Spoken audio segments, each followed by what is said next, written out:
Yeah.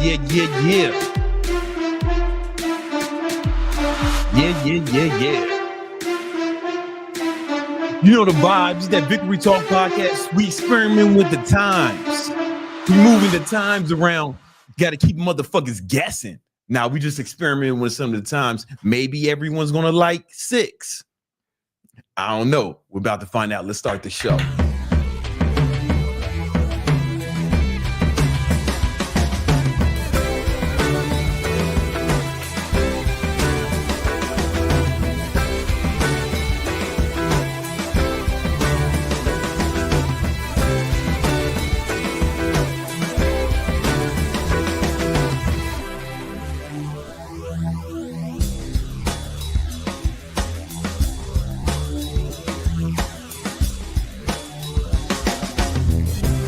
Yeah.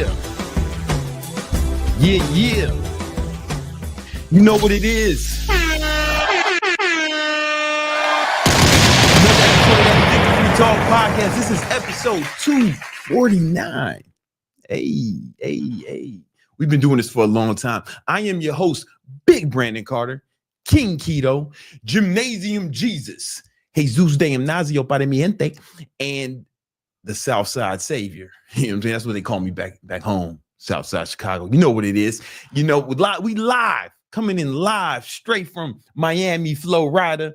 But I'm not alone. I'm also here with the best podcast producer in the game. Yo. Video edit, all around this full stack video guy. I love it. He'll fucking edit you. He'll film the shit, help you script the shit, and edit the shit. Ain't nobody better than the beast from the Middle East. The man from Iran. You know, I gotta think of a third one, but I ain't got it yet. Then Nima. Let's go. What's up? You know what it is, man. Yo, we experiment with some new times. You know, we was doing it at 7 for mad long? Yeah. Then we did it for 5 for a little while. Today is 6. We're gonna see, man. We're gonna, you never know till you try. You gotta try the shit on, man. You gotta put it on for size, Man, we got a lot we want to cover today. A lot we want to get into, but first I got an announcement and 2 sponsors. All right, the first announcement. A lot of you guys ask, man, how do you get into sales? How can I get a remote sales job? It just so happens that your boy, Big Brandon Carter, is hiring. So we're hiring not for salespeople. What we're hiring right now is an entry-level position. This is going to be an outbound setter, meaning, you're going to be dialing up all our leads, warm leads, but you're going to be, what am I supposed to do with that? Oh, you're going to be dialing up leads that we have and booking them on sales calls. So you're going to be an outbound setter. If that's something you're interested in, there's a link to the application. And then once you apply, if we like your application, then we'll talk about pay structure and all that other shit. But yeah, man, so you can work for your hero. It's like if I was a young man and Jay-Z said, man, I got opportunity, you can work for me. Like Jay-Z and The Rock combined. If they like merged into one person and told me at a 21-year-old Brandon, hey, man, I got opportunity, you work for me. It's just like this. So the link is in the description where you can get a chance to make that happen. All right. So yeah, man, there's going to be fierce competition for this entry-level position. But if you want it, is the link in there? Yeah, the link's in the description, man. So if you're interested, apply. We will not take you if you suck. So we're going to read the applications, and then my chief operating officer is going to conduct interviews on the people we like best, and then we're going to pick a handful of people, man, to join this team, join this squad, start getting this money, man.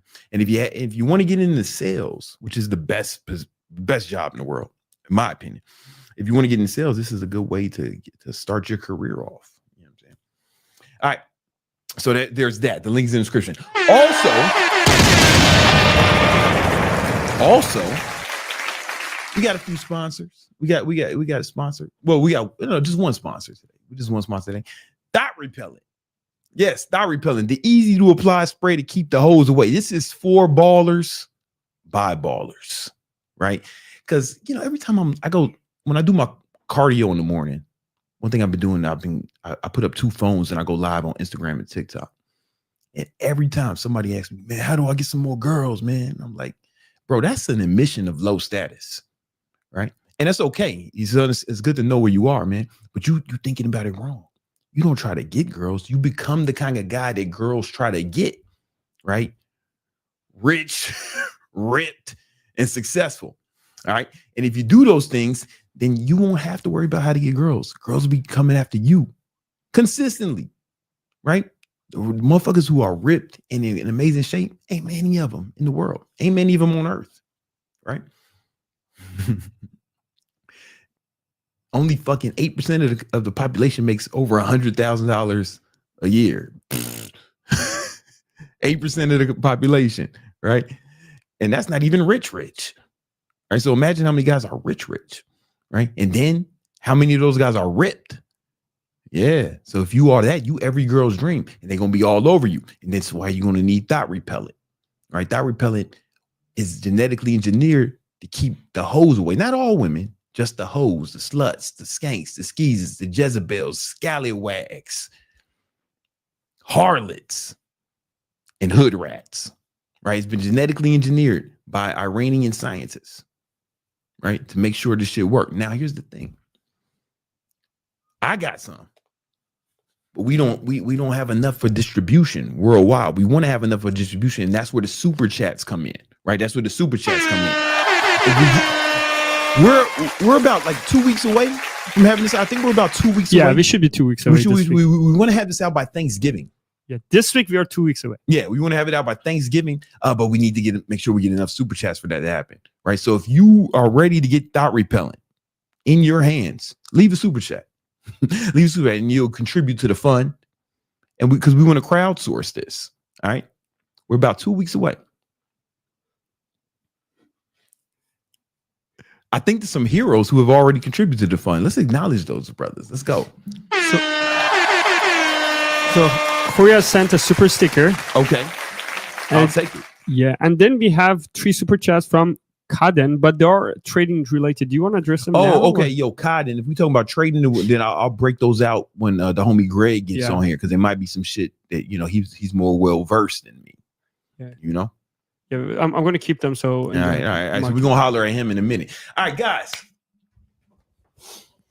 I haven't talked about fitness stuff in a minute.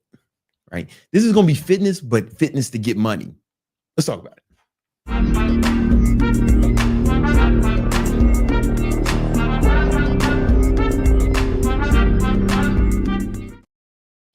If you ain't cheating, you ain't trying. Right? If you want to make money, get in amazing shape, and be more productive, then you can't be natural. Not 100% natural. In this video, I'm going to go through my entire productivity and fitness stack, because productivity and fitness, they go hand in hand. The better everything you do to be more productive so you can get more money, you got to do it with your body. Pause. And your body, you need your body in tip-top shape, your body and your mind. And yeah, diet and exercise, yeah, that's the fucking basics. That's the foundation, right? But you can turn that up a notch with some enhancements. So I want to go from a whole stack of enhancements. It's going to be my whole biohacking stack, right? The homie, I'm something like the ghetto Brian Johnson, except I don't look like a friendly ghost and or vampire. I look like the Oscar statue. He looks like he can't go outside in the sun, but he's going to live forever indoors. All right.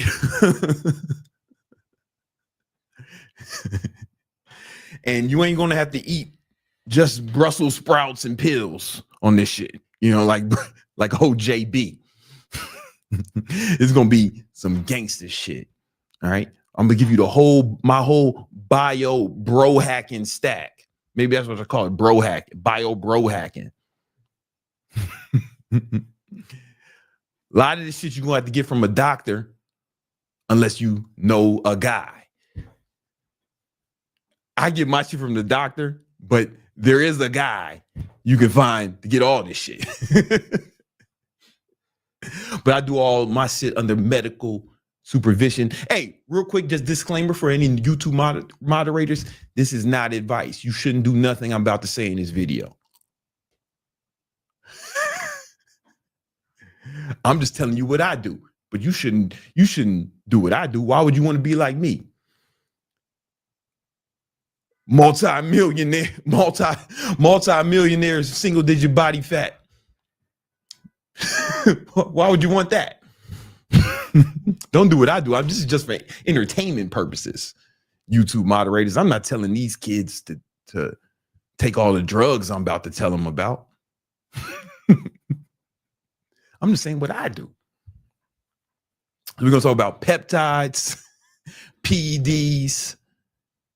Some of this shit's going to be natural, but that's like the weakest shit, you know? We taking it up all the way. We going straight Mark McGuire, Sammy Sosa on these motherfuckers. You know what I'm saying? I'm going to give you the whole stack. All right.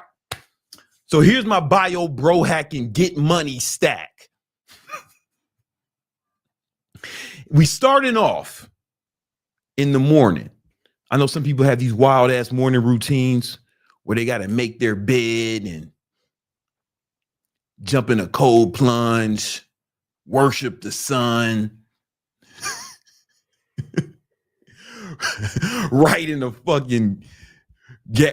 fucking gratitude journal, and all types of other loser shit. Here's my morning routine. I wake up no later than 6 a.m., sometime between 5 and 6 a.m., depending on when I went to sleep.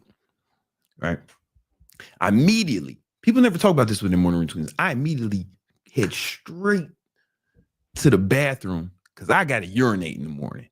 First thing. So I go, and I urinate, get that out the way.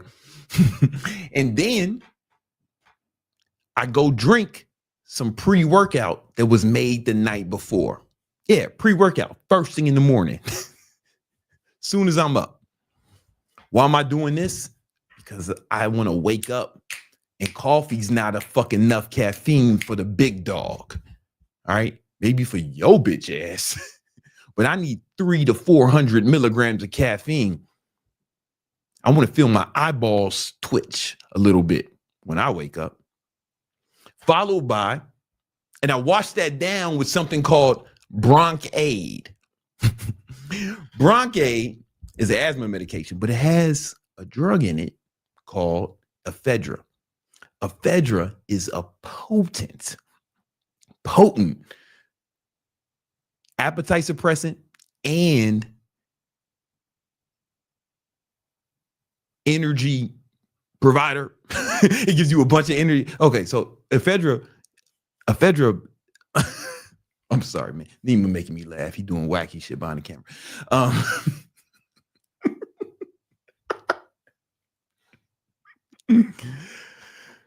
Ephedra suppresses your appetite, which is cool because I might not eat immediately, or at least not a lot.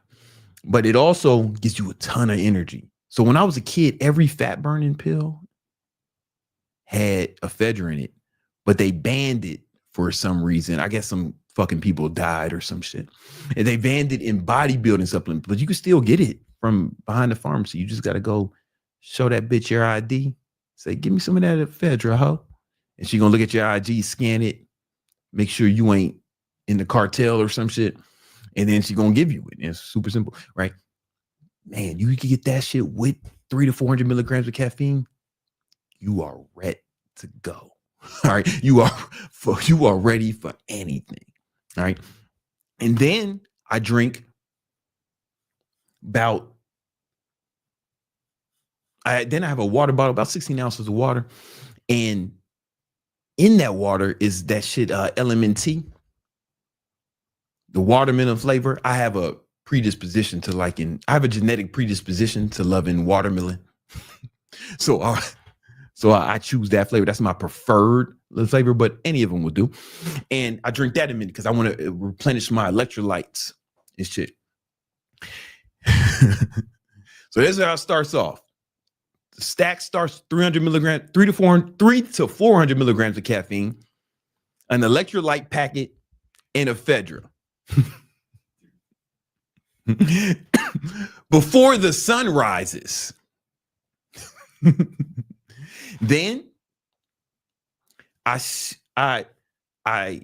shit, shower, and shave in that order. You can't fuck up the order.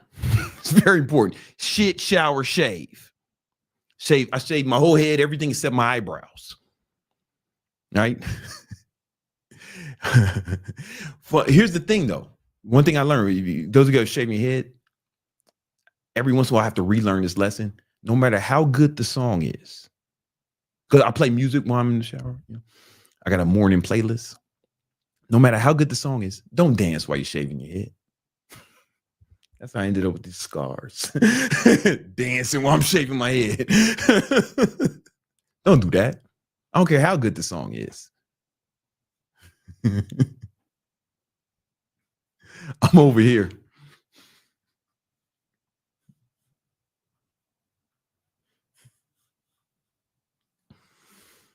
Yeah, don't shave while you dancing. All right. Don't dance while you shave. That's just a big mistake. I'm over here. Long as my bitches love me. That's how that happened.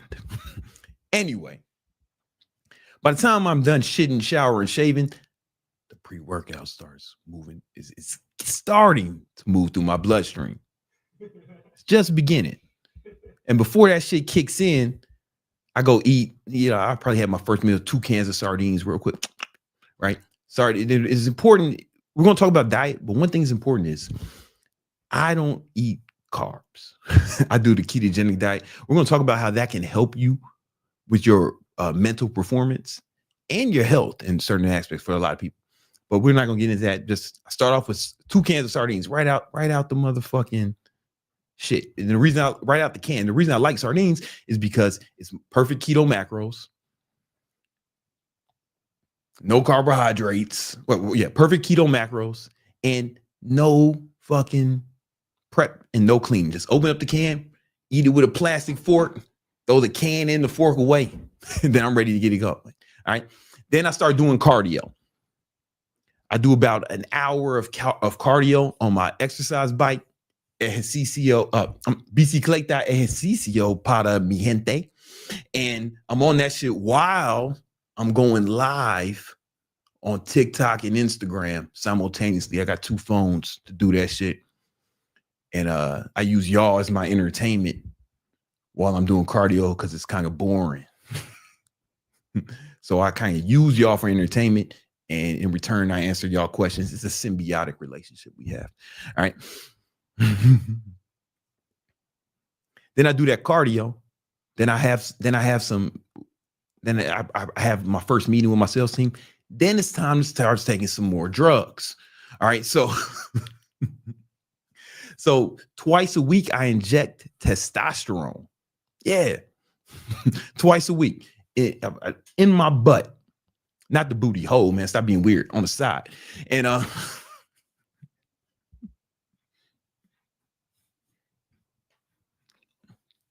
and I've been on testosterone replacement therapy for about 3 years.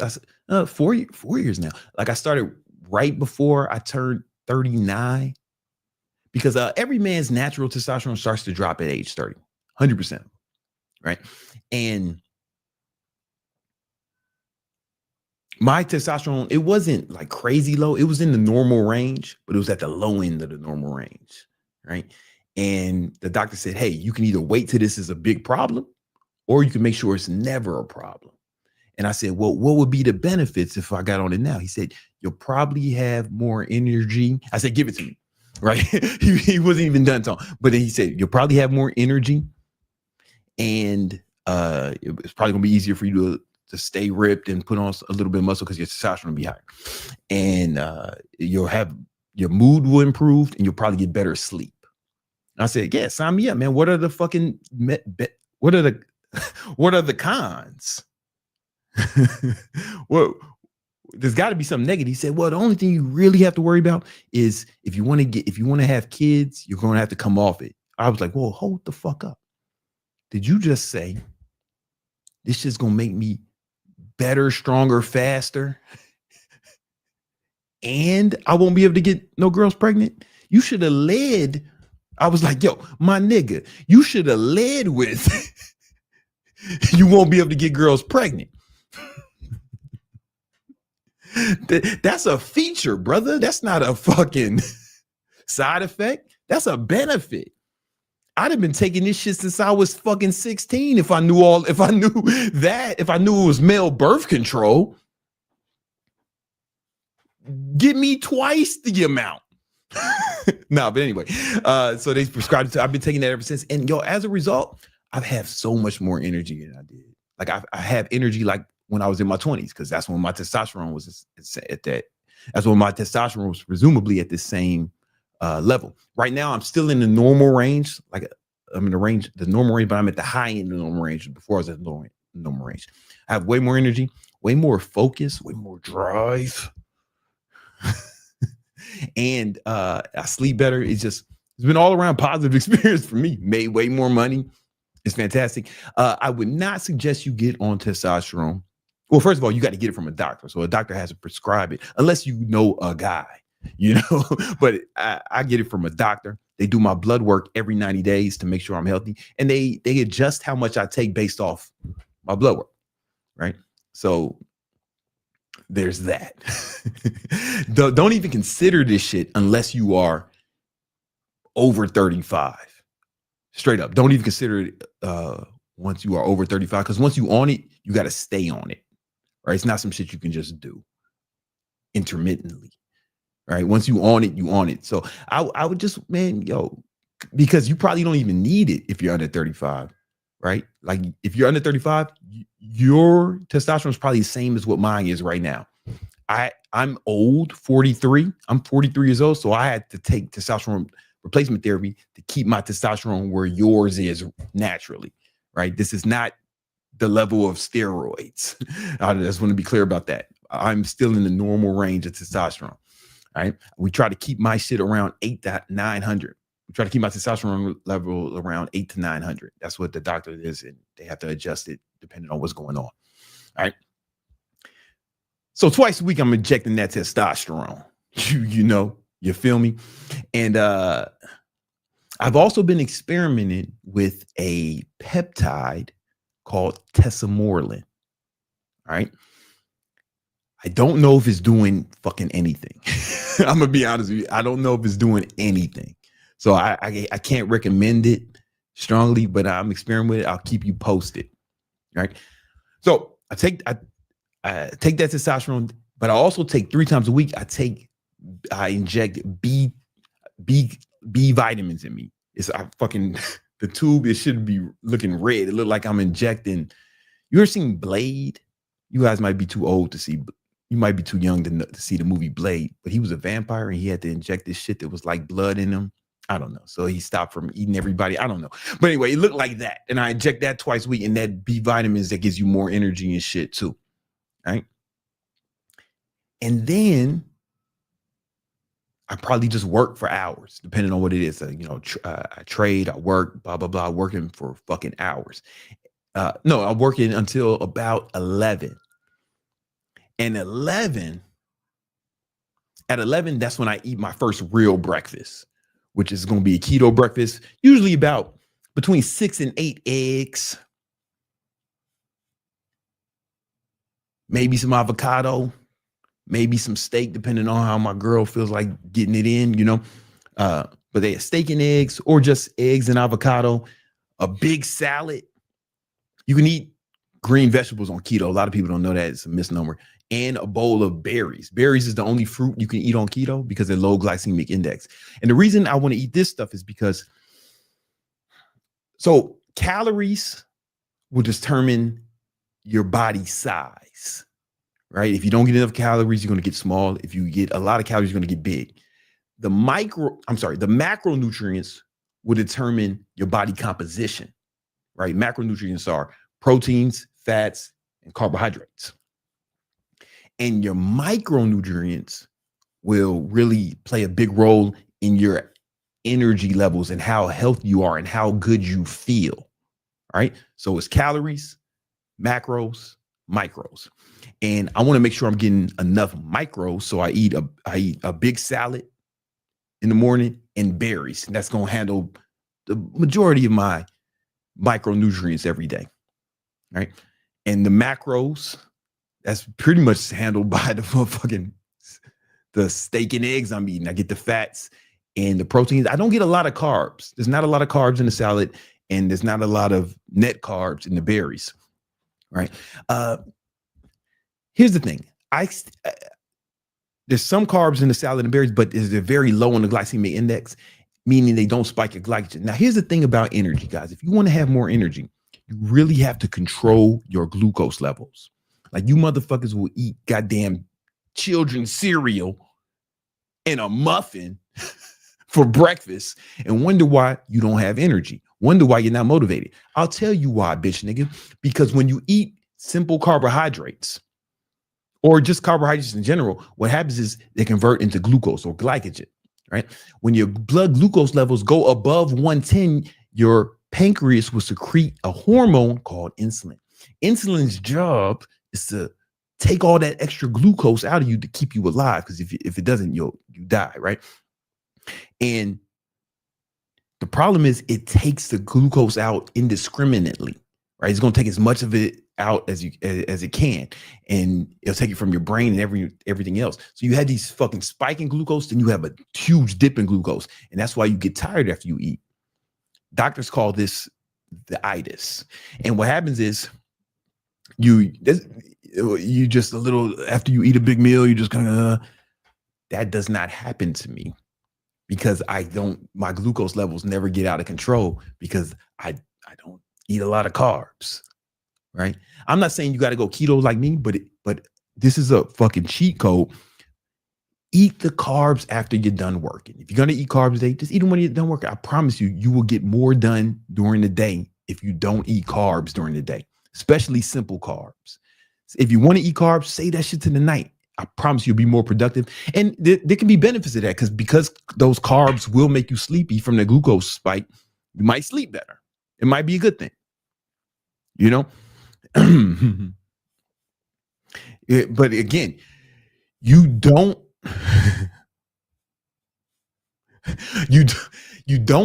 when it comes to macronutrients, carbs barely qualify, right? Because check it out. There's essential amino acids. Those are proteins. There are essential fatty acids. Those are fats. There's no such thing as an essential carbohydrate, right? So I just omit those, right? I'm not saying you got to go full keto like me. I've been keto like 9 years, right? But if you want to get more work done during the day so you can get more money, be more productive, push the carbs back to the end of the day, right? Don't fucking eat cereal for breakfast. Fucking motherfuckers eat pancakes for breakfast. Cake is in the name, bitch nigga. You eating pancakes, fucking refined flour, which turns into a simple carbohydrate. Then you pouring sugar syrup on that shit. Wonder why you ain't got no energy. Motherfuckers eat muffins. Yo, the muffin was invented as an excuse for people to eat cake for breakfast. You motherfuckers eating cakes for breakfast, wondering why you tired. Fuck that shit. Fuck that shit. All right. The only fruits I eat is berries, because they're super low on the glycemic index. In fact, that's why they're kind of sour, like on their own. Like, berries are kind of sour. Blackberries, blueberries, they're not very sweet. All right. Anyway, so that food is a big part of my biohacking stack. It's really limiting carbohydrates. You know, I have less than 50 net carbohydrates per day. I track everything I eat. I track all my calories and macros every day. All right. Now, after I eat that breakfast, I get back to work because I'm not fucking sleepy like you is after you eating motherfucking hash browns for breakfast. That time, it's noon, probably time for another 300 to 400 milligrams of caffeine. I take a lot of caffeine. Now, here's the thing. Some people say, man, you shouldn't need all that caffeine, blah, blah, blah. Or they'll say, you need that caffeine because you don't eat carbs. Shut up, bitch, nigga. I don't need caffeine at all. I don't need any of this stuff. I don't need any of the stuff I'm telling you to do. I love it. I enjoy it. I would do this shit even if I wasn't working hard. I take caffeine recreationally. All right. I just love it. And here's the thing. Caffeine is a nootropic. It's a potent performance enhancer. All right. So studies show that when people take caffeine, their cognitive abilities jump up. Right. They go sky high. Right. And you have more mental focus with caffeine. So even if I don't need caffeine. You don't need caffeine. We're talking about being the best we can be. We're not talking about needs. The only thing you need is food, water, and shelter. We're talking about optimization here. Optimization. I don't need to be on testosterone. I was still in the normal levels when I got on testosterone. I was in the normal range. I was at the exact right range I was supposed to be for a 40-year-old man. Right? But I don't want to be that. I was talking about optimization, not necessities. Oh, and one thing, somebody's thinking, oh, he's on testosterone because he's keto. That is a misnomer, right? I brought up the study. I don't feel like bringing it up right now. But yeah, we'll show it on the screen. But there are studies that show that ketogenic diet for most people actually increases their testosterone. Like these influencers, they be lying to you about that shit, man. You can go read the studies right now. Fucking Google it, bitch, nigga. Right? I'm just old. I'm just old, and I want to be the best I can be. Right? So again, you don't need none of this stuff. Right? So anyway, more caffeine, maybe more ephedra at this point, because I want to be going at top speed. And then I put on a nicotine patch. Yeah, nicotine, because nicotine is a potent nootropic. There's tons of evidence there's tons of studies that nicotine increases cognitive performance, right? And I'm working hard, but I'm working with my brain, right? And anything's gonna make your brain healthy, I'm with it. Anything's gonna make your brain function better, I am with it. So I throw a nicotine patch on, the highest one you can get. You're supposed to, and I get a constant source of nicotine while I get back to work. Right? This is one of the reasons I'm running circles around you motherfuckers. Or just when I say you motherfuckers, I mean humans in general, right? The medium human. I'm running circles around this motherfucker, right? Because I'm not trying to be normal. Again, you don't need any of this. This is all about optimization, being the best we can be, right? Going super fucking hard, right? So nicotine patch, that's the next part of the stack. So what we got so far? Shitload of caffeine, nicotine, ephedra, testosterone, injectable B vitamins, and the peptide tesamorelin. Oh, I forgot to mention, damn, what's the name of this shit? Fuck up, whatever, fuck it. If I ain't remember, this is not gonna make it. Right? Because we're trying to take it to the next level. So you got to imagine, I'm super hype at this point. Now, you can't start taking as much caffeine as me. I've been abusing caffeine since I was fucking 16. Right? And here's the thing. I get my blood work done every 90 days. My health is fucking perfect. Like literally, it's fucking perfect. I have not had a cold in 9 years. I have not had a cold. I have not had the sniffles. My girlfriend had COVID 3 times. I was kissing her in the mouth, eating off her plate, having unprotected sex with her. She had to sneeze. She had to blow her nose sometimes while we was making love. I said, that's all good, baby. It's all good. That ain't gonna stop me none. It take a lot more than some snot to stop me getting my groove on.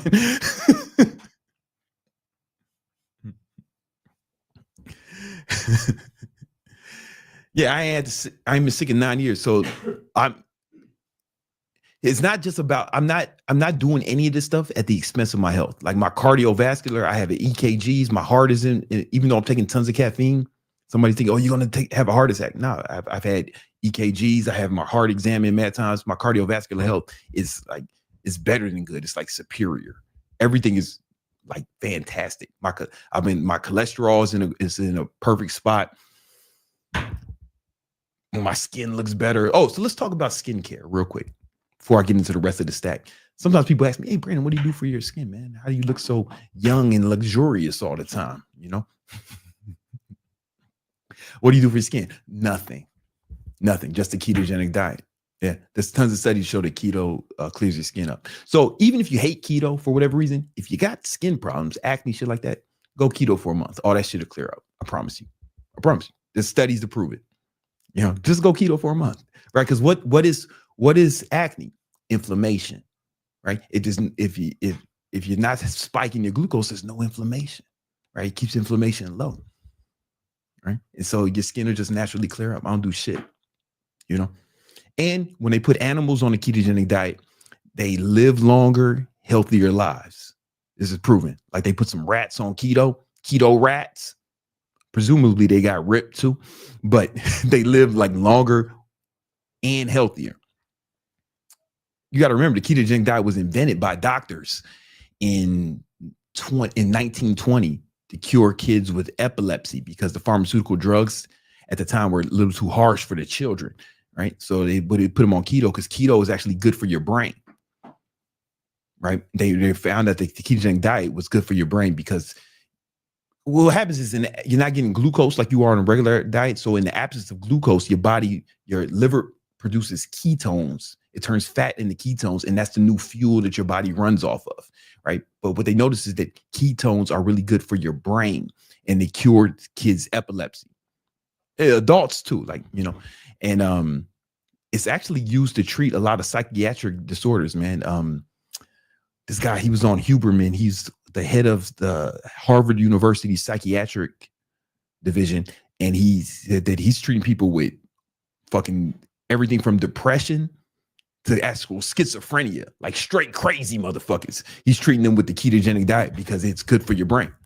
And it's a cleaner burning energy. Ketones are a cleaner burning energy than glucose because glucose dips, you know? That's why you get tired after you eat sometimes. Like glucose is not the cleanest burning energy. Ketones is the cleaner burning energy. You feel better. All right. I digress. More, but y'all don't want to hear about diet. Y'all want to hear about the fucking drugs. All right. So I'm taking all that. And then now here's where it gets kind of crazy. I don't do this every day, but it depending on how much work I have to do that day. I'll take Adderall. But Adderall is a fucking controlled substance and it's addictive, right? So use this one with caution. Yeah, caffeine's addictive and nicotine's addictive, but who cares? That shit is cheap, right? Who cares if something is addictive if it's cheap, right? But Adderall, it's a little different. You know, I have a prescription, right? I have a prescription for all this shit, right? But I will take Adderall on days when I have to really lock in and really concentrate. And that takes it to the next level on top of all the other shit. It's not a game. You know what I'm saying? I also take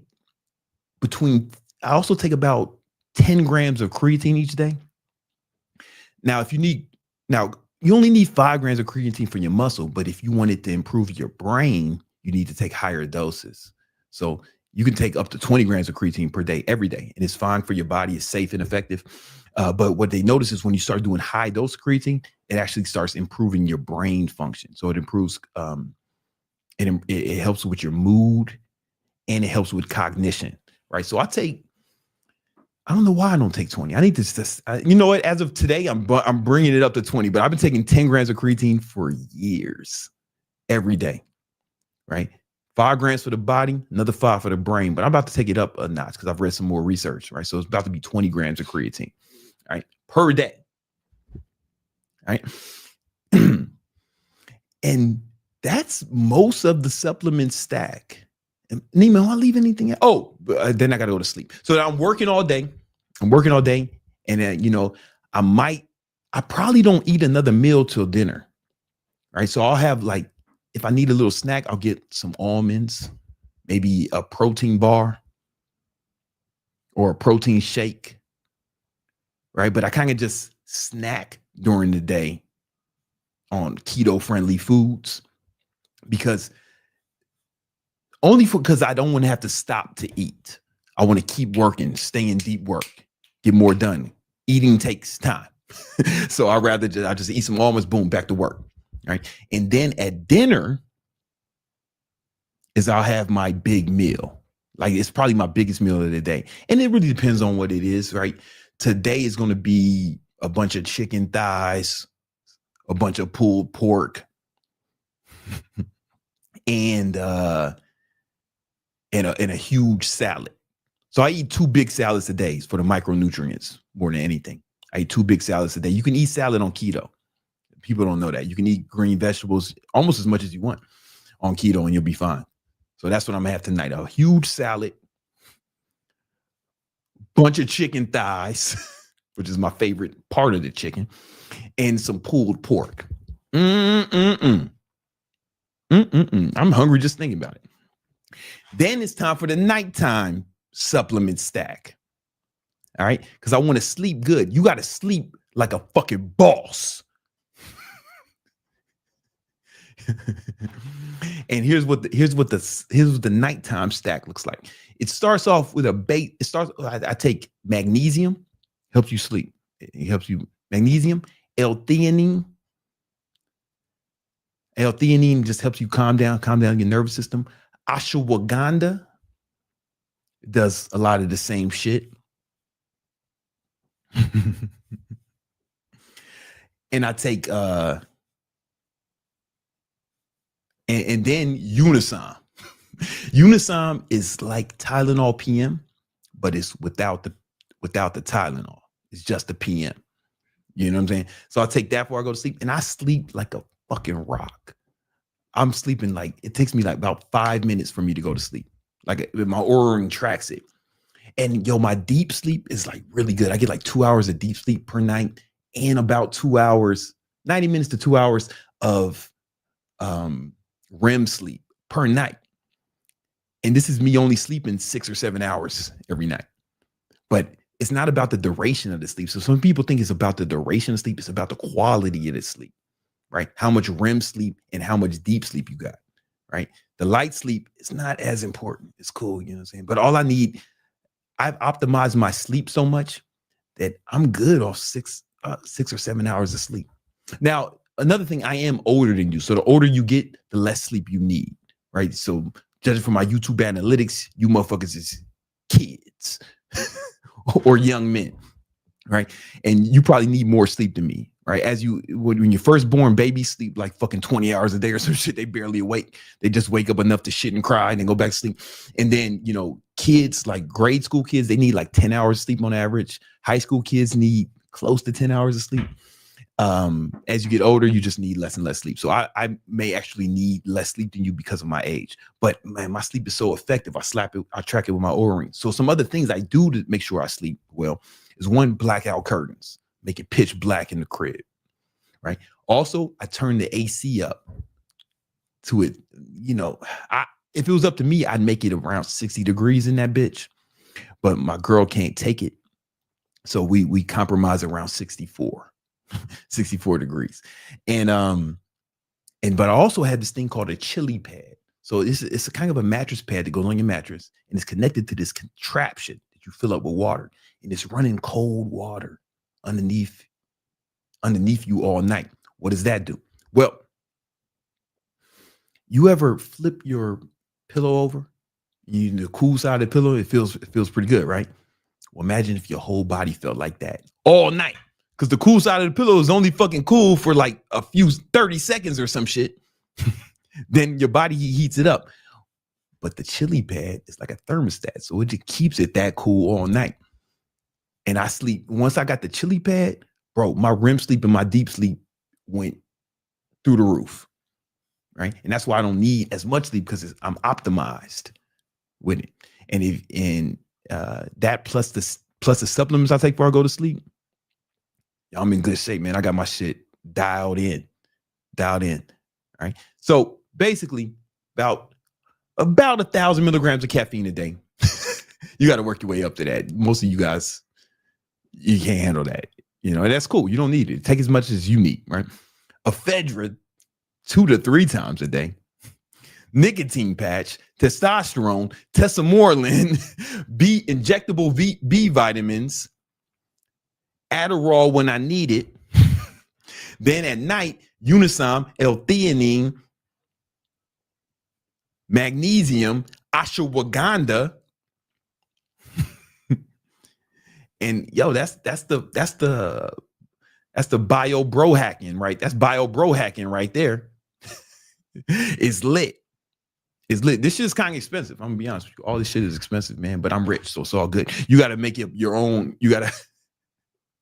But this shit helped me get rich. I've been biohacking as much as I could, you know, since when I was broke, right? And it helped me get rich because I'm more productive. Like straight up, I'm more productive as a result. Now, there's one more thing I do, and I don't do it all the time. Maybe once a month, maybe less, maybe every other month, but I'm doing it like right now. So I'll go on a 72-hour fast. I'm like 70 hours into one right now. I haven't eaten in almost in like 70 hours. So like 3 days ago, I ate food. So the last 70 hours, all I've been consuming is calorie-free liquids. Bunch of water with electrolytes, pre-workouts. That's kind of it. That's kind of it. That's all I've been consuming. And the reason I do that every few months is twofold.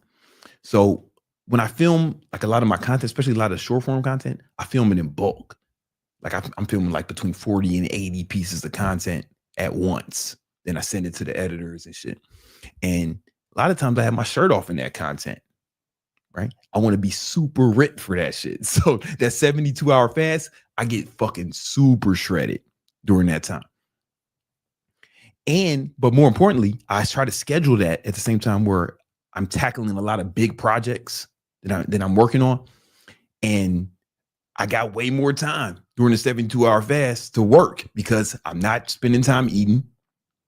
And I don't lift weights when I'm doing the 72-hour fast. Some people do. But I'm like, yeah, fuck that. I can take 3 days off. It'll be fine. I've been working out for 27 years. I can take 3 days off, you know, and I just get way more work done. So these last 3 days have been some of my most productive days. Now, if you're doing a 72-hour fast or any prolonged fast, I have no idea how people do it without a ton of caffeine and Broncaid. And ephedra. Like straight up, man. like, because ephedra will really make you not hungry. So I haven't been hungry at all this whole time. And the caffeine gives you a little boost of energy. You know what I'm saying? I never take it past 72 hours because there's inconveniences with it. Like, so the side effects is it's difficult for me to sleep a little bit, not just because of all the caffeine, but also just because what happens is your cortisol starts to really rise when you're doing a prolonged fast because your body's in kind of a fight or flight mode. So like the cortisol will keep you awake a little bit. And I get super fucking cold when I fast, man. Like right now, I'm sweating and shivering simultaneously. It's a weird feeling, but it's all good. So that's like another fact. But there's other health reasons to do a 72-hour fast. Cellular, it does a bunch of fucking healthy shit for you. Whatever, motherfucker. I just want to get ripped and get a bunch of work done and make a bunch of more money. That's my shit. So tomorrow, I'm gonna eat tonight. I'm gonna break the fast tonight, and tomorrow I'm gonna be super shredded.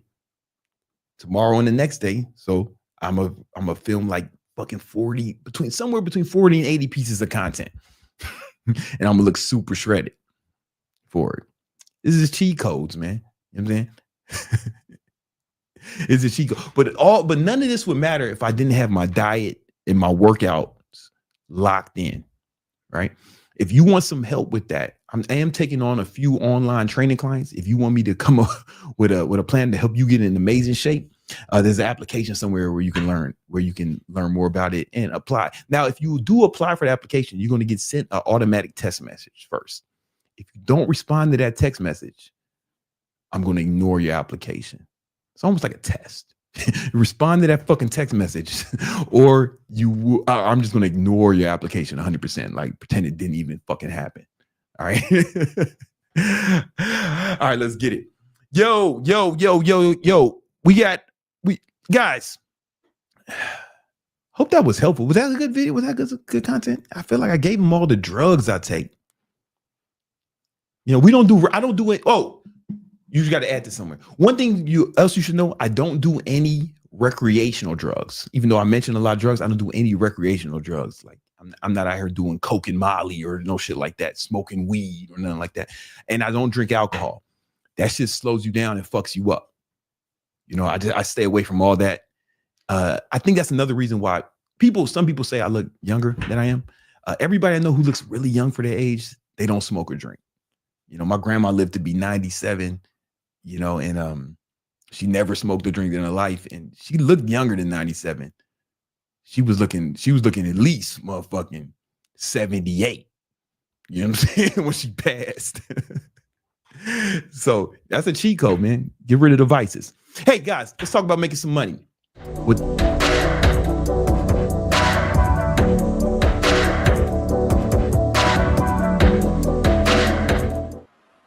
Oh yeah, you know the vibes. I am your man, King Keto, Big Brandon Carter, alongside chartered market technician, Young Candlestick. My man got a Series 65. He knows what's up, man. What's going on with the market, player? Man, the stock market is in trouble. It's breaking down. And so we broke some key support levels today. I'm going to break down the overall markets. I'm going to give you some long trade ideas, some short trade ideas, and how I'm going to be managing my portfolio moving forward.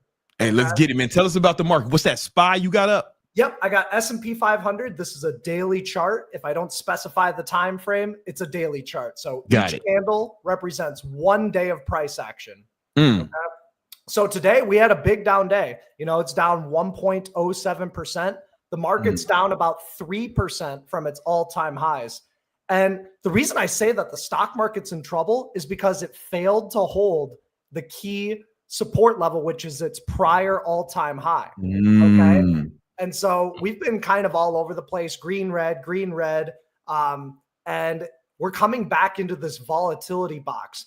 And if the S&P 500 starts to really sell off and break underneath, call it SPY 653, that's where the downtrend can really accelerate. Okay. Jeff Bierman is another CMT. He's a money manager as well. He thinks the stock market can drop 40%. Holy shit. Yeah. He's just got like his entire portfolio in like shorts. He's got a few long trades. I'm not going to speak too much for him, but it's really interesting to see. I don't think the market is going to drop 40%, to be clear. I'm thinking we could see like 40% from here or 40% from his highs? 40% from the highs, which is not too much of a difference, but 40%, that would be underneath this year's lows. 40% would be SPY 400. Wow. Yeah. I'm in the camp of about 5 to 10% correction, which is about SPY 600 is like a good dip buy.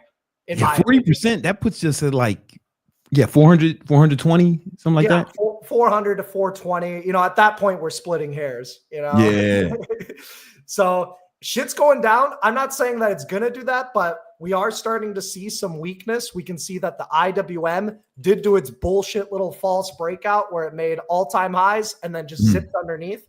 I am still short the IWM. I'm still short the Russell 2000. I've got some bearish put spreads, bear call credit spreads expiring at the end of November. So if the Russell 2000 is this price or lower by the end of November, I'm going to make 100 to 300% depending on where it lands. Okay, so Russell 2000 showing a lot of bearishness. Semiconductors are down 2.34%. They're retesting their old all-time highs, so they're okay for now. But this is a leading market indicator. Qualcomm had its earnings, and the CEO said that chips are at the top of their cycle right now. So he's basically saying shit's going to start dropping. And he's the CEO. He doesn't want you to sell shares of his stock, but he doesn't. CEOs have to report like material information. And so when they have info like that, they've got to be like, hey, we're at the top of the chip cycle right now. You guys, we don't want you to sell our stock, but if you want to buy some put options, that's kind of tipping the hat off over there. And so how do you make money when the markets drop? Well, the easiest way to actually, make money is really preserve your money. You can just sit your money in cash, SGOV. That's the government bond ETF. I alerted bear call. It's the what? It's the what? SGOV. So never open up a money market account. Just buy SGOV. This pays and that's for the bonds, right? Yeah, it's government bonds. It's guaranteed by the United States government. Yeah. Which ironically has been shut down for the longest time in history. And it's it's costing the United States economy $15 billion each and every day that it's shut down.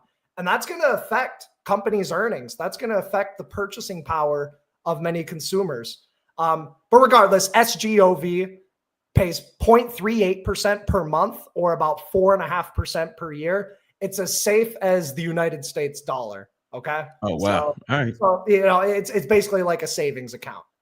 So when it pays out that dividend monthly, you'll see the share price drop and then it just climbs back up. Okay. All right. So that's basically what's going on with SGOV. I alerted some bear call credit spreads for Victory Trades members, basically saying, hey, SPX, I think you're going to close today underneath 6,800. I just entered on this little pump. Boom, stock market just drops. So you can make money with index options trading. And if you want to get more aggressive, you totally can. But I had a lot of crazy ass spreads today on SPX. And I, again, still have bearish exposure going into November 28th. I even want to potentially increase my bearish exposure going into March of next year. And I'm going to pick some individual stocks for that. So what's my favorite stock to short right now? For a duration short, it's actually going to be Roblox. Okay. Roblox. Roblox. So Roblox is actually fundamentally overvalued. Right now, the share price is $101.28. And the fair value that Morningstar gives it is $65.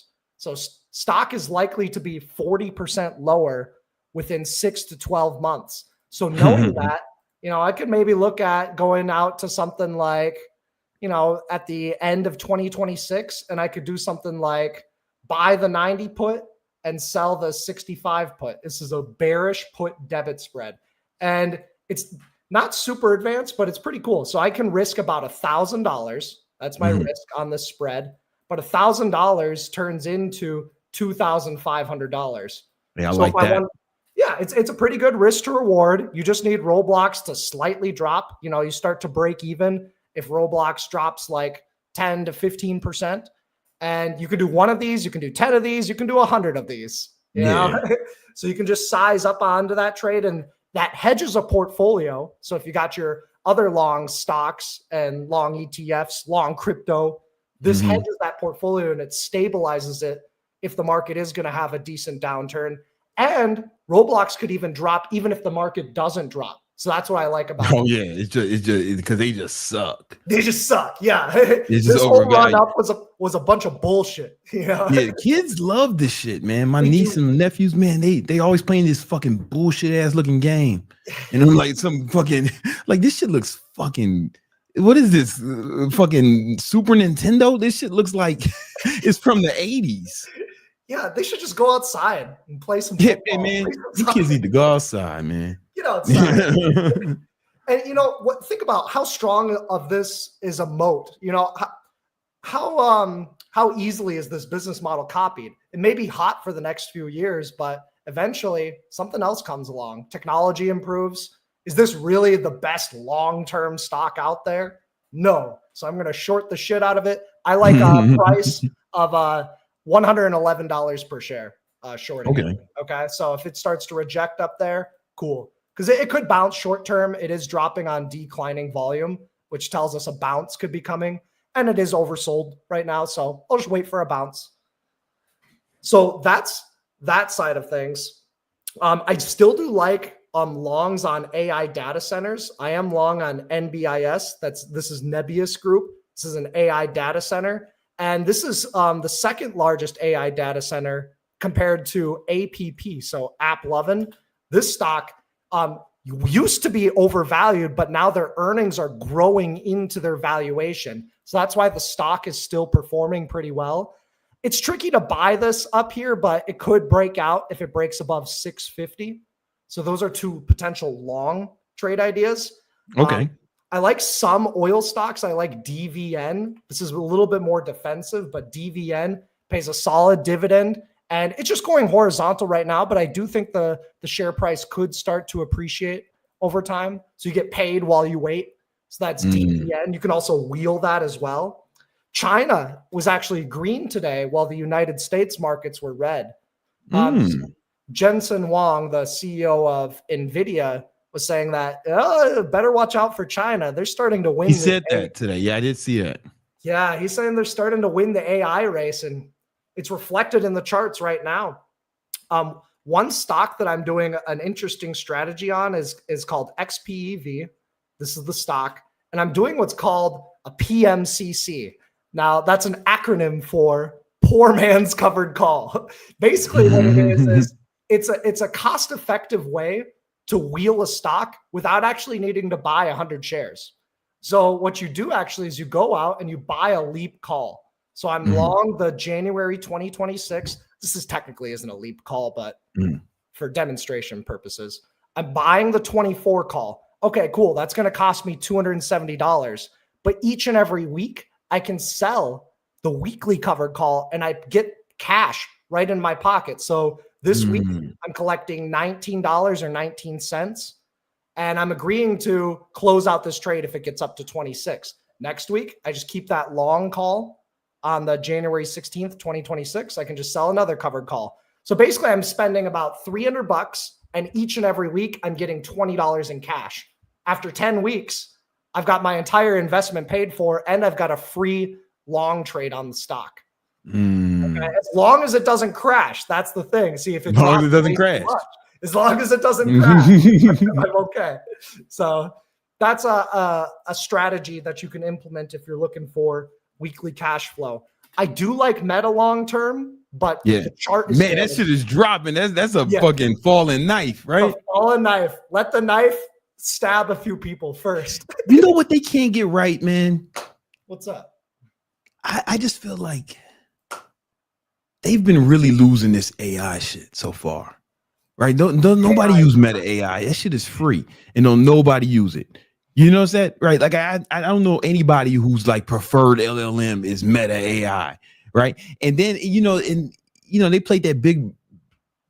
Remember Zuck was talking about the metaverse? Like he thought we was gonna be like wearing Oculuses doing shit in the fucking fake world.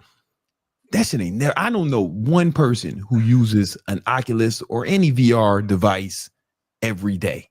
No. Or every week. I got one and I'll never use that shit no more, man. You know what I'm saying? Like I got the expensive one, and everybody I know everybody I know who's got an Oculus, that shit is sitting on the shelf somewhere. You know what I'm saying? Oh yeah. The Ray-Bans are dope. I like the Ray-Bans. Yeah, no, the Ray-Bans are one of the best products. I mean, but I don't even use it for its AI shit. Like I just feel like they're losing this AI shit, man, so far. No, but I don't like to bet against Zuck. It's just he ain't found his way yet with this new shit. But I don't like to bet against Zuck.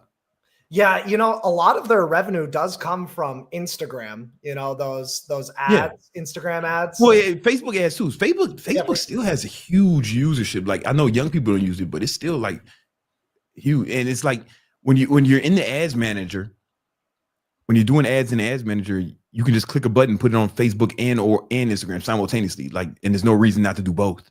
You know what I'm saying? So like they work in tandem.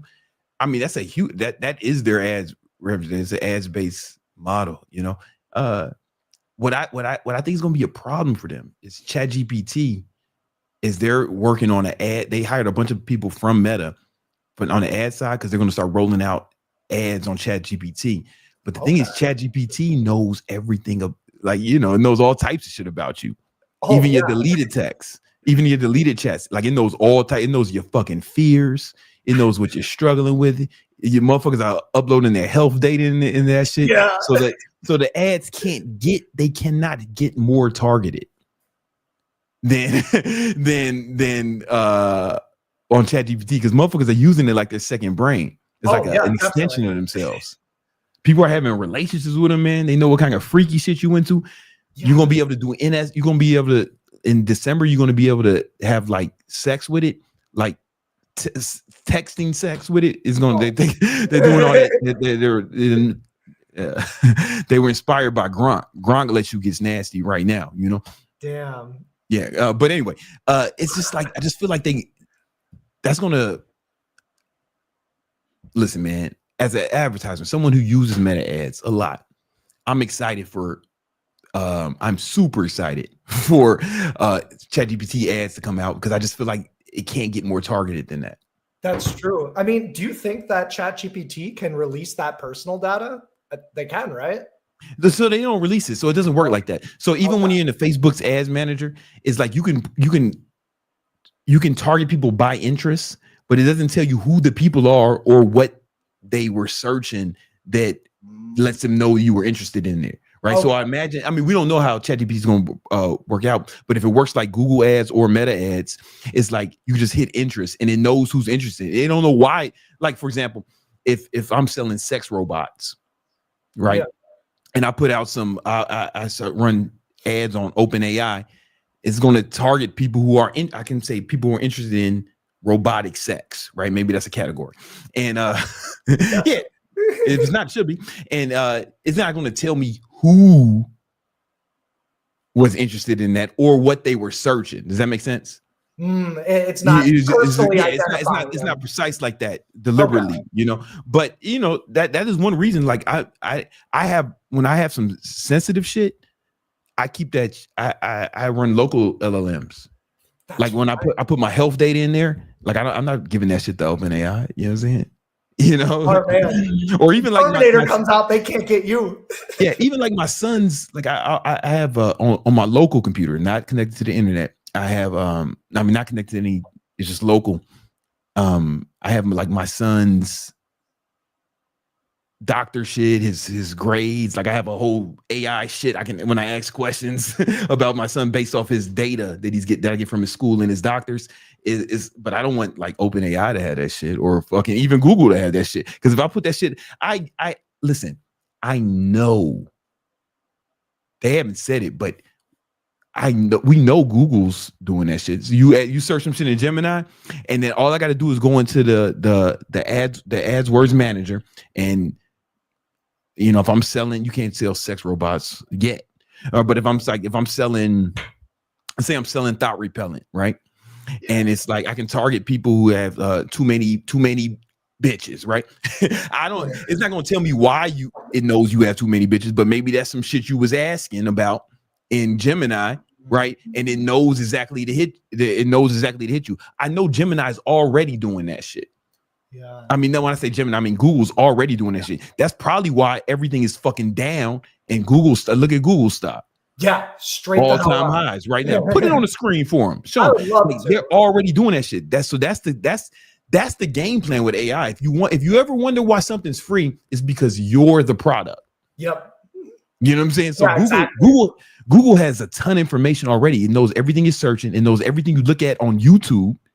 Everything you search on YouTube. YouTube is the second largest search engine, right? And now it has Gemini, which is dope, right? But it knows everything you're searching and everything you're asking. And I know when I put interest in there and I'm doing interest-based targeting, it knows exactly who I'm talking to. Holy shit. They're already doing it. Google, Gemini's already doing it. Yeah. And I imagine that's the model for Gronk as well.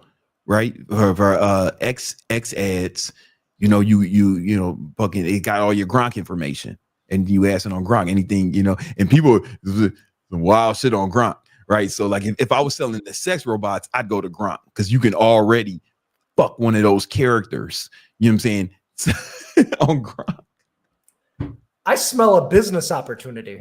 Man, you see, I done uncovered some. I feel like I uncovered some shit for people just now. They didn't even know that. If you never, I spent millions of dollars on ads, like tens of millions of dollars on ads, and I know how it works, you know.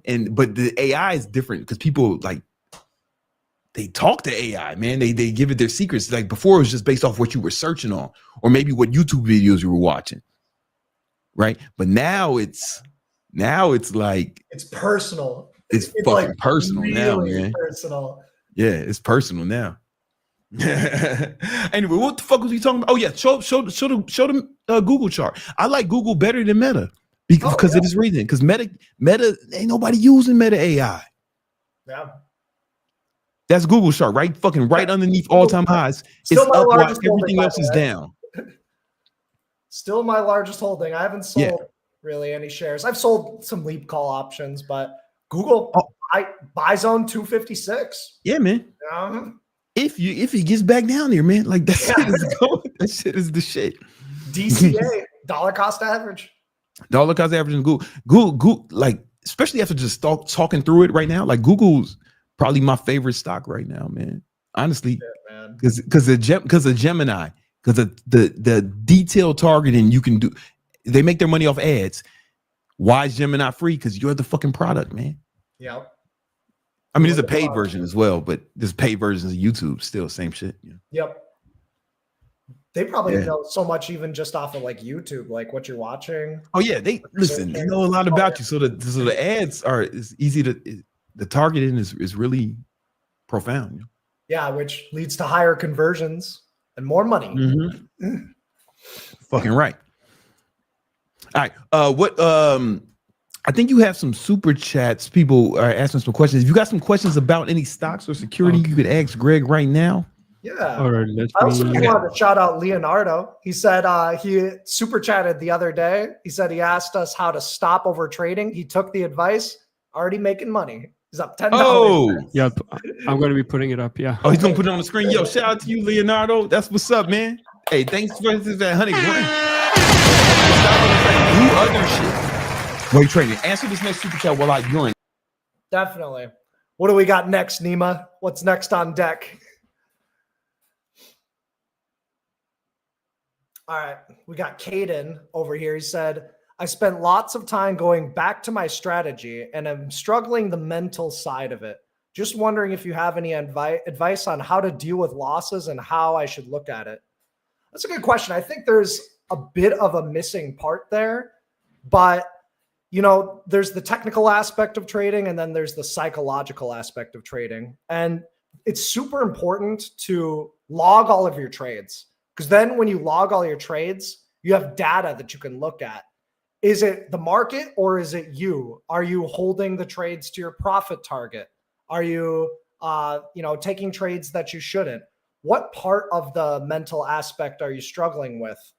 I actually have a lot of trading psychology lessons in the Victory Trades courses in the beginner course. I've got probably like 10 hours of lectures on psychology, but how to deal with losses. I think, because there's always going to be risk in the market. You will take losses in the stock market. The only thing that you can control is how much you're going to lose. So that's the only thing you can control. You can't control how much you're going to make. You can't control what the market does. So before you make any trade or any investment, know your max loss, know where you're going to get out on the chart. And then before you enter that trade, accept the loss.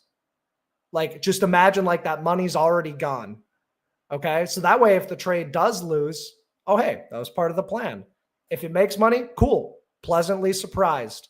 Another tip that I have is just stay neutral all the time. People get super beaten up about losses and super excited about wins. you really just want to stay neutral through the losses, neutral through the wins, constantly just review. I like to tell victory trades members all the time, don't judge yourself on whether you had a green day or a red day. Judge yourself on whether you followed the plan. Because if you always follow the plan, in the long run, the money will take care of itself. So you can have a day where you lose money, but you followed the plan. That's a great day. You can have a green day, but you didn't follow the plan. That's not a good day. Even though you made money, sometimes the market can just reward bullshit, you know? Yo, man, that's the problem. That's the weird thing about trading. Like you can do the right thing and it still be wrong. Yeah. You know what I'm saying? And you can do the right thing. I mean, you can do the wrong thing and it could be right. You know what I'm saying? It can work out for you. You know, one of the guy who put me on, who really helped me take my futures trading to the next level, the homie Sean, he told me something that was super profound. He said, if you break your rules and you win the trade, it's basically like a loan you took from the market that you're going to have to pay back with interest, right? But if you follow your rules and you lose the trade, then you gave the market a loan and it's going to pay you back in interest as long as you keep following your rules, you know? And that's that way of thinking about it. And another thing I think about a lot is, you know, speaking to Leonardo talking about over trading, is I really feel like you're rewarded for the trades you don't take. You know what I'm saying? like you trades you don't take. So like I only need 2 good trades per day. I'll take more if the situation calls for it. I'll take whatever this chart gives me. Yeah. But it's like I think about it. Okay, if this is one of my 2 trades, is this the one I would take? You know, so like remember yesterday we were trading because we trade live in victory trades every morning. We trade futures, and yo, I didn't take any trades until like it was like 2 hours into it, and I hadn't took a trade, you know. And then when I saw it, I went for it, and man, I made quick $4,000 right before it left. It's not the most money I made in a day, but it was like it reinforced. Oh man, if you're patient. You know what I'm saying? you get rewarded for your patience in the market, you know? Definitely. Everybody's always looking for action, but then the longer and longer that you do this, you're just like, I just want my setup, you know? Yeah. That's why before we were doing victory trades, when I was just trading by myself, I would have Sports Center on, another monitor, you know, or something like ESPN. I'm watching ESPN and I'd be playing guitar, waiting for my setup. You know what I'm saying? I only need 2 per day. You know what I'm saying? I'll take more if it's situation calls for it, but I only need 2. So I want to wait for the perfect one. Sometimes I see something like you'll see. I'll be saying it live, like, this looks cool, but it's not good enough. Yeah, it's like a C setup, C quality. Yeah, it's like I'm forcing it if I take this. But when I'm ready to go, that's when I tell everybody, hey guys, we're about to. I'm going in at this level, and I show it, and then fingers on the trigger. Money. Fingers on the trigger, everyone. Fingers on the trigger. I love that. Yeah. You know, so do it. So if you're not in victory, if you're in victory trades, then you can talk to us while you're trading. You won't get as bored. But if you're by yourself, man, do something else while you're trading. While you keep your eye on the guitar. Like me, I play guitar while I'm doing it, or watch TV. Yep. You know what I'm saying? Like Sports Center while it's on. But do something else to keep your mind occupied. Otherwise, you will overtrade just staring at the screen. He's also saying, Brandon, I'm also 21 years old and recently started implementing the NBA account. Hey, congratulations, brother. I love to hear it. I like that. All right, we got Eliyahu back. He is asking, what do you think about the academic degree? And if so, which one would you recommend in terms of making money? Oh, that's not for Greg. Yeah, it's not. Oh, we'll come back for that later. Yeah, that's me going. No. I can comment on that, but finance. Yeah, it's got to mix up. Hold on. Business analytics. Okay, here. Yeah. Elazar is asking, I'm down 2K on Meta. Do you think I should buy more? He bought at the top, huh? He must have bought at the fucking he's the one, commented last episode too. Oh, he was down 13K, I think. That's the one. Oh, shit. I mean, listen, it depends on your time horizon, right? Yeah. You know, it depends on your time horizon. I'll preface this by saying none of this is financial advice. But Meta's stock chart short term looks like it's more bearish. So it looks like it's going to drop in the short term. Long term, the fair value of the stock is $850 per share. It's currently at $620. I do think the stock can probably drop to 550 or even underneath 500. But if you're willing to hold through that drawdown, there's a good chance you're going to end up on top. That's not financial advice, just my thoughts. He's also asking, can you do a Rolls-Royce technical analysis on 3x leverage? Ticker symbol TA. What's the He said TA. It is TA. I think. No, I think he's saying oh no, my fault. I'm tripping. Yo, real quick, while Greg's looking for Rolls Royce. While Greg's looking for that, guys, I want y'all to know that Grand Theft Auto 6 just got postponed till November of next year. Just so y'all know, man. If y'all was waiting for Grand Theft Auto 6. So many people made money on Kalshi. Yeah. there were bets on that. The release date. Hey, oh, man. yeah. Kalshi. Event contract betting is hot right now. All right, so I've got a chart of Rolls Royce up here. I'm going to share my screen right now. All right. So here's what I'm seeing on Rolls Royce. Nice, strong uptrend. Stock went from $6 all the way up to $16. That is a 137% gain for the year. Right now, what I see is this consolidation right here. So you have a strong support at 1473. If it breaks underneath that, you can likely see some downside. How much downside? You can take the height of the consolidation. So from 1474 up to 1569, you can duplicate that drawing, extend it from the breakdown point. If Rolls-Royce breaks underneath 1470 and turns it into resistance, it's likely going to drop down to 1375. Okay. It doesn't look like a long or a short. It just looks like a hold. I don't know the fundamental value of Rolls-Royce. There's support levels at 1055, at 1245. If the broad market does sell off, Rolls-Royce can probably drop too. Okay. Yeah. Yeah. Yeah, it looks like Rolls-Royce is dropping, man. Yo, I wanted to ask you about DoorDash, homie, real quick. I think DoorDash is a sell. It sucks, but that this is what happens. We had that kind of rising wedge on bearish RSI divergence. We broke down, retested it, confirmed as resistance, broke support again. Earnings just crushed. They missed earnings. Look how fucking bad that shit is, bro. This one's a sell the rip stock. I wouldn't short it right here, but if it bounced up to 237, I'd short it. Short the shit out of it, right? Yeah, I think it's going to run into competition from Uber Eats. I think. Yeah, I use Uber Eats. I don't use DoorDash, man. But that's only because, whatever. I don't know. It's going to be motherfucking Carlos has the DoorDash app and the fucking Uber Eats app. It's the same restaurants and the same dude. It's kind of like with Lyft, motherfuckers be driving around with Uber and Lyft. You know what I'm saying? It's the same shit. It's the same shit. So I don't need another app. Yeah, it's true. They're running into competition. So looks bearish. I wouldn't even be surprised if it dropped even in the short term. But 238 is, if it gets up there, that's a short. That is a falling knife. Yep, fallen knife. Whenever you see a big gap down like this, usually what you see is just drop, stabilization, small little kickback rally, maybe comes back into the gap and then has a bigger downtrend later.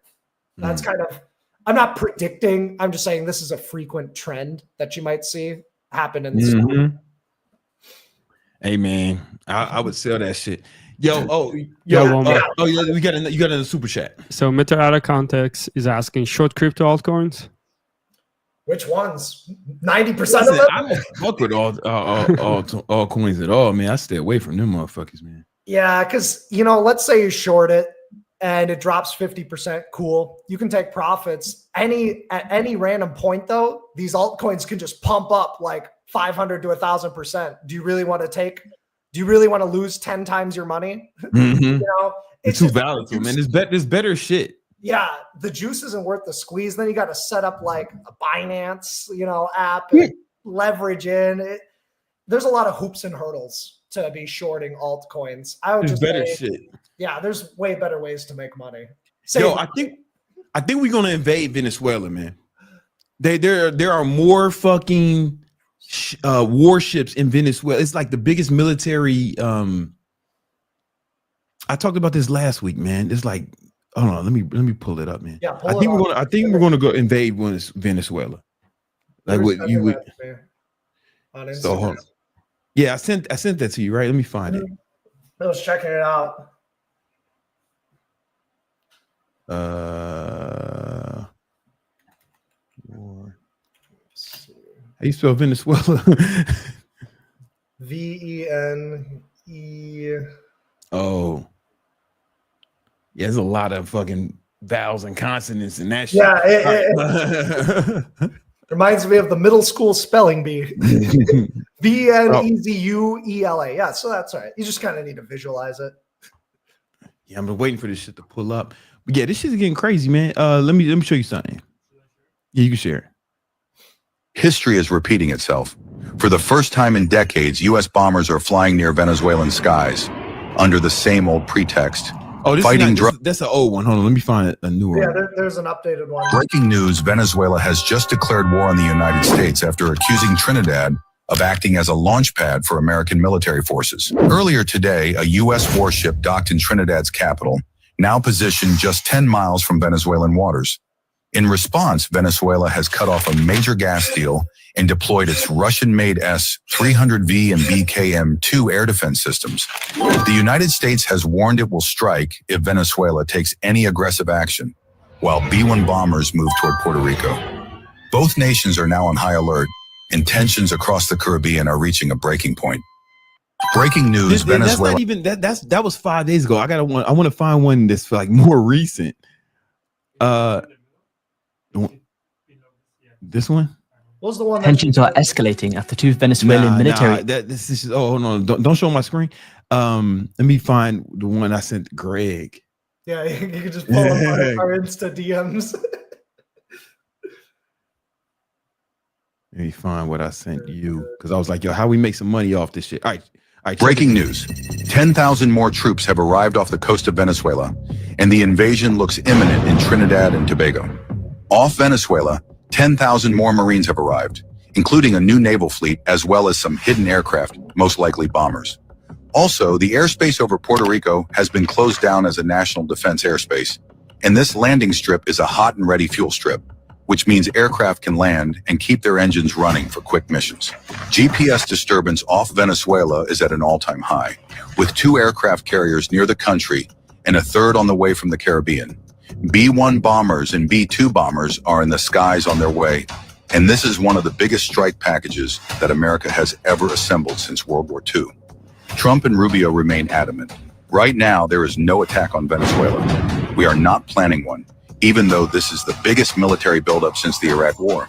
Venezuela has around 10 million reservists ready to fight, according to the latest update. As usual, you can leave me a follow for some more global news like this. Breaking news. Yo, I'm just saying, man, that looks like they ready to fight. Yeah, you know what I'm saying? Venezuela's ready to fight? I mean, no, it's like we ready to fight them. You know what I'm saying? Like, oh, yeah. You know what I'm saying?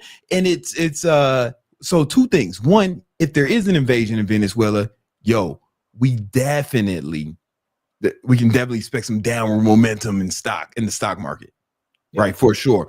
But except for the defense stocks. Yep, I have it up on my chart. RTX. Oh, bring it up. Let's go. We can make some money off this war. RTX is setting up like a buy right now. It was green while the market was red. That's relative strength. I like it. So here's how I'm going to structure this trade. If it starts to confirm tomorrow, we want to give ourselves time because, war, they can go back and forth for a few days or weeks. I would probably go out to something like maybe like February of 2026. Maybe like January of 2026. And I'm going to do something like buy the 175 call and then sell the 190 call. So here's how I'm structuring this trade. Risk of $538. That's nothing, right? $538 is the risk, but this can turn into $1,500. Okay. You can do one of these, 10 of these, 100 of these, but that's the risk profile of the trade. You got to put up $538 it turns into $1,500. So nearly $1,000 profit per $500 that you put in. If RTX is going to explode, because when the news hits, you can see these stocks up 5-10% in a single day. And then the trade just hits. You know, that's it. Why not like just a leap call? You totally could do that. You totally could. You're covering a bit more earnings. Shares are the safest because you're collecting the dividend. Dividend is 68 cents. Then you don't have to really worry too much about timing. But yeah, you totally could, you know. It's if you go with a leap call, it's just you may be not as capital efficient. So you may put up more money than you need to, you know. Got it. You maybe could have gotten the job done in a shorter time frame. But yeah, you know, the longer the better, because it just gives you more exposure. Yeah, the longer the better. I will say pause for that. January 2027, you could just do something like buy the 180 call. You could just straight up buy the 180 call. You know, it's going to cost you $2,000. And you have January 180 call. Yeah, man, because this shit looks pretty. I mean, you don't assemble that many fucking ships. Now I gotta verify that, right? Instagram is not the news, right? It's true. Yeah. But even then, like independent of that, the chart itself is relatively strong. And then there's a potential pending news catalyst that may or may not be priced into the market. That's your arbitrage opportunity. Yeah, man. Yeah, I like it. Does Greg have any more? All right, guys, if you want to trade with us, we trade live every trading day, every day in Victory Trades Discord, and I'm calling out my trades. We sharing our screens, and it's a lot of fun, and we making a lot of money up in there, man. The whole squad is making money up in there, and you get Greg's trade alerts, his options trade alerts straight to your phone every day. We making mad money up in there. You know what I'm saying? Like almost every single day, the membership can pay for itself. There will be some losing trades, but the majority of them win. So cool. Nobody wins. Nobody has 100% win rate, right? But we win more than we lose, though. Hell yeah. And we have a lot of fun doing it. Like that's a lot of camaraderie. It's a good group of guys in there. If you want to join, the link is in the description. Greg, I'll let you. Peace out. Right. Shit, I think there's some more super chats. Yes. Let me put Let's go. Okay, so I'm going to get back to this one. Yeah. What do you think about the academic degree? And if so, which one would you recommend in terms of making money in the fastest time possible? Oh, man. You know, all right. So first of all, I'm not one of these internet guys who tells you that college is whack or college is a scam. I fucking love college. Now, you don't seem to, just from your name, you don't seem to be in America. So some of what I'm going to say is not going to apply to you. But the average American with a college degree makes twice as much as the average person with just a high school diploma on average, right? And the average 80% of self-made millionaires are all college graduates, you know. And you know, as somebody who's made millions and went to college, I don't know, I found it super beneficial for me. And it was a lot of fun too. It was a lot of fun and super beneficial. And people always complain, hey, you're gonna go into debt, you don't have to go to expensive school, dipshit. Like you can go to state. The average in-state tuition is 10 grand. You can make that working at Foot Locker, bro. You know what I'm saying? 10 grand is fucking nothing. You know, they're giving this shit away. You can work a part-time job and pay for your whole college, you know, 10 grand. That's the average in-state tuition in America. And then some states, like Florida, the scholarship program, I think it's called, or there's one, I keep getting the Georgia one and the Florida one come up, but it's either a Hope Scholarship or Bright Future Scholarship. And in Florida, you all you need is a 3.5, like a B+ average in high school, and you can go to college for free. It's paid for by the lottery, any state college for free, 100% for free. You know, and in Georgia, all you need is a 3.0, and you go to any fucking state school for free. Georgia State, any of that shit. You know, fucking dummies with a B. All you need is a fucking B. And yeah, man. So like when people are saying that you got to pay a lot for college, it's just not true. Lots of states have those kind of programs. Like, there's a lot of states with those kind of programs. You can go for free if you got a decent GPA, you know, and then you don't have to. And even if you don't have that in your state, like it's mad cheap, bro. And when people say, listen, we need to start shaming people who say, man, I went to college and I ain't even learned nothing. We need to shame those people because it's their fault. It's an admission of stupidity. Like they picked the college, they picked the major, and they picked the classes. Hey, if I was in a class and it was some bullshit, I dropped the class. I remember doing this shit. I did it all the time. You know what I'm saying? It's some fucking bullshit, bro. You know, now to answer your question, yes, I do think it's viable. What job should you, what degree do you need to get to make the most money possible? I don't know, man. I need to know more about you, your, I don't know what your proclivities are. Like if it were me, if I was doing it over again, knowing what I know now, I'd have majored in finance and I'd have went to fucking Wall Street, bro. You know what I'm saying? I'd be working. I'd probably own a fucking venture capital firm by now, or PE firm or something like that. Like that. If I could do it again, that's what I would have did. You know, but not everybody's smart enough to do that shit. I'm gonna be honest with you. Like there's an IQ barrier for like shit like that. There is an IQ barrier, and some of y'all just not smart enough, right? Because the average American IQ is only 100, you know, and like at 70 you retarded, right? So, but the average American is like just above retarded, you know, and the average college graduate is 120 is IQ. So if you in college, you're probably smart enough to do something big, you know what I'm saying?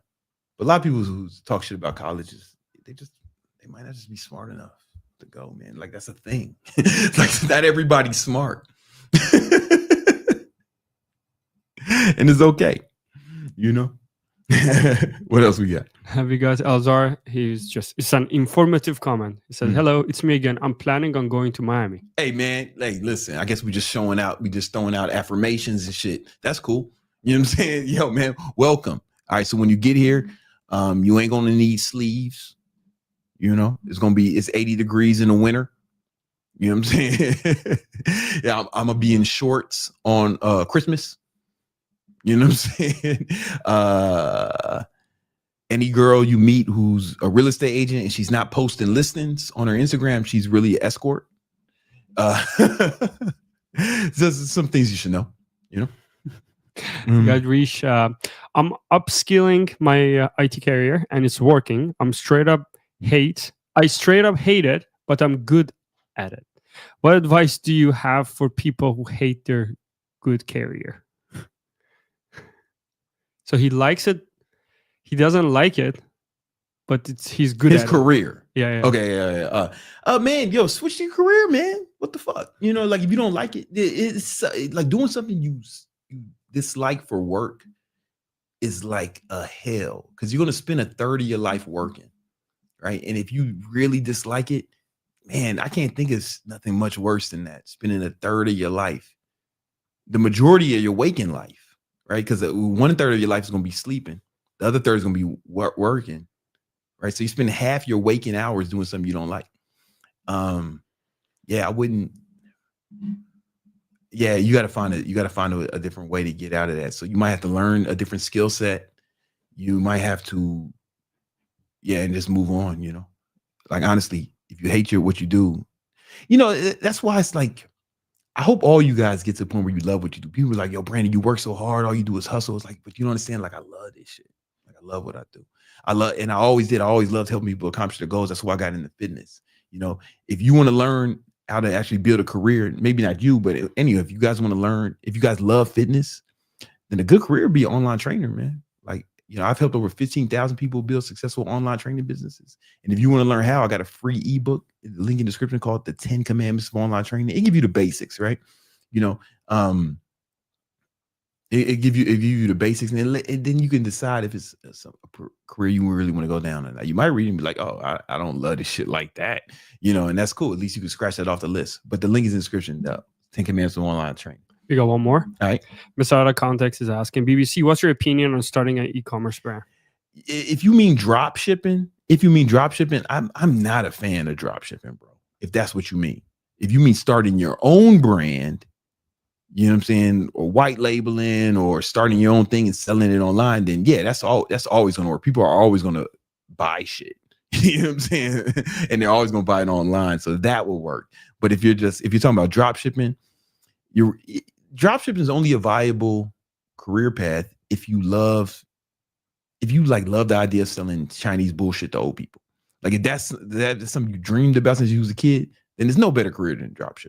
But otherwise, man, yeah. Oh, then that works. That can work really well. You know, it's going to be some upfront costs. You know, and that's cool. You know, if you got it. Yo, guys, we about to get up out of here. But I said at the beginning of this episode, I'm actually hiring. So if you want to get into sales, I'm actually hiring right now. We're looking for some people. It's an entry level sales position, so you're not going to be closing the big deals, at least at first, right? Where we're looking for people to dial our inbound leads and get them on a call. So you're going to be call setters for our existing sales team. And if you do, we're going to pay that, right? You'll see how much we'll talk about that after you apply. And if you do good at that, then you can then there's a possibility for you to join the actual closers, to become a closer. But we're hiring outbound salespeople. If you're interested in that, click the link in the description and apply. It's the first link.